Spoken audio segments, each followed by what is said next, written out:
क्या corona virus के नए वेरिएंट ओमिक्रॉन की तेज रफ्तार से डरने के बजाय खुश होना चाहिए? इस सवाल से आप चौंक सकते हैं, लेकिन जवाब जानकर मान जाएंगे कि सवाल में दम है। दरअसल महाराष्ट्र सरकार के तकनीकी सलाहकार सुभाष सालुंके का मानना है कि ओमिक्रॉन का संक्रमण तेजी से फैला तो वह डेल्टा वेरिएंट की जगह ले लेगा, जिसने दूसरी लहर के दौरान देश भर में कोहराम मचा दिया था।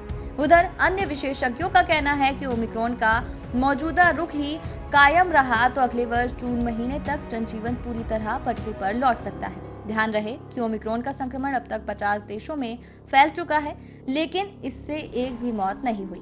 महाराष्ट्र सरकार के सलाहकार सुभाष सालुंके का कहना है कि आने वाले महीनों में ओमिक्रॉन का खौफ नहीं रहेगा, क्योंकि तब ये और सुनिश्चित हो जाएगा कि इसके लक्षण मध्यम असर वाले ही हैं। सालुंके पूर्व में महाराष्ट्र के स्वास्थ्य महानिदेशक और विश्व स्वास्थ्य संगठन के सलाहकार रह चुके हैं। उन्होंने कहा, सरकारों को पाबंदियां लगाने के बजाय लोगों को कोविड अनुकूल व्यवहार करना चाहिए ताकि ओमिक्रॉन का खतरा टाला जा सके। सालुंके तो ये तक कहते हैं कि अगर ओमिक्रॉन का सामूहिक संक्रमण हो गया तो ठीक ही होगा। उनकी दलील है कि कम्युनिटी स्प्रेड के 1-2 महीने में ही ओमिक्रॉन डेल्टा वेरिएंट की जगह ले लेगा, जो भारत के लिहाज से सबसे ज्यादा घातक साबित हुआ है। उन्होंने कहा, लोग ओमिक्रॉन से संक्रमित होंगे, हो सकता है वो ठीक होने के बाद फिर से संक्रमित हो जाए, लेकिन हर बार ये प्राकृतिक टीके जैसा काम ही करेगा।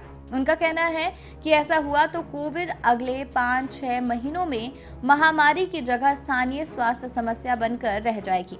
मार्च के शुरुआती दिनों में जब कोविड केस और मौतों के मामले अचानक तेजी से बढ़ने लगे तो सालुंके ने विदर्भ चित्र का दौर किया और लौटकर महाराष्ट्र सरकार ने कहा कि कोरोना का कोई नया वेरिएंट आ गया है। बाद में डेल्टा वेरिएंट की पुष्टि हो गई। सालुंके का कहना है कि अगले कुछ सप्ताह ओमिक्रॉन को समझने के लिहाज से काफी अहम होने वाले हैं। जून तक खत्म हो सकता है कोरोना का खेल।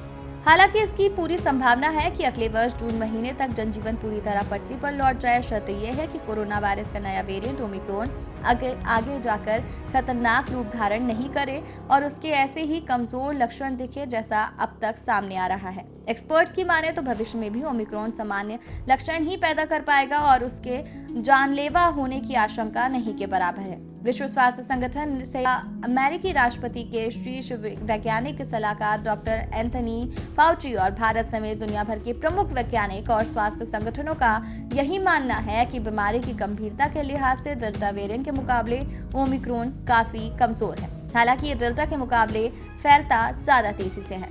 कोरोना और वैक्सीनेशन से जुड़ी हर महत्वपूर्ण जानकारी के लिए हमारे चैनल को सब्सक्राइब कर लीजिए।